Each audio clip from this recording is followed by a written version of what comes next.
आम्हाला मिळत नसेल तर शिवसेना पक्ष आणि चिन्ह गोठवा. ठाकरेंचे वकील कपिल सिब्बल यांची सुप्रीम कोर्टाकडे महत्वाची मागणी. शिवसेना पक्ष आणि चिन्हासंदर्भातील आजची सुनावणी संपली.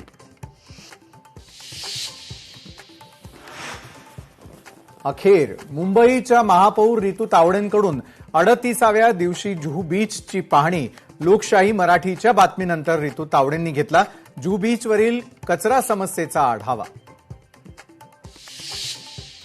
लोकशाही मराठीच्या बातमीची उपमुख्यमंत्री एकनाथ शिंदेंकडूनही दखल. महाराष्ट्र प्रदूषण मंडळाचे अध्यक्ष सिद्धेश कदमांना सूचना. तत्काळ जुहू बीचवरील कचरा साफ करण्याचे आदेश. टीडीआर प्रकरणी मंत्र्यांचे एकमेकांवर आरोप. मात्र ठाणेकरांवर कोट्यवधींच्या टीडीआरचा भार. ठाणेकरांच्या प्रश्नांवर मुख्यमंत्री गप्प का? दयाभाई कंपनीला दिलेला टीडीआर मुख्यमंत्री स्वाधिकारात का थांबवत नाहीत? सरकार या टीडीआर प्रकरणी पुनर्विचार याचिका दाखल करणार का? लोकशाहीचे सवाल.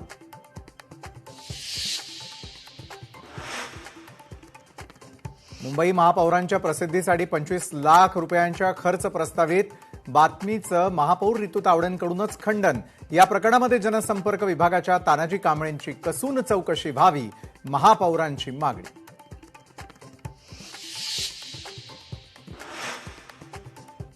अल्पवयीन मुलीवर लैंगिक अत्याचार करून हत्या. जुन्नरमधील पिंपळवडीतील घटना. नराधम तरुण पोलिसांच्या ताब्यात.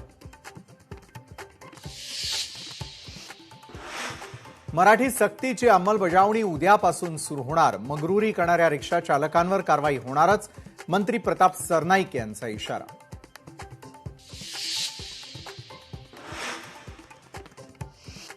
पुण्यामधील गोवर्धन दुधाचे नमुने तपासणीसाठी एफडीएनं घेतले. मात्र तपासणीचं पुढं काय झालं याची माहिती अद्याप अस्पष्ट. सामाजिक कार्यकर्ते अशोक बेंद्रे पाटलांनी विचारला जाब. प्रकल्प बाधितांच्या नावाखाली सरकारची घोर फसवणूक.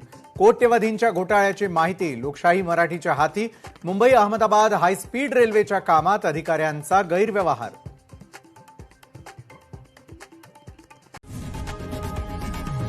लोकशाही मराठी ऐका, पहा, जागरूक रहा.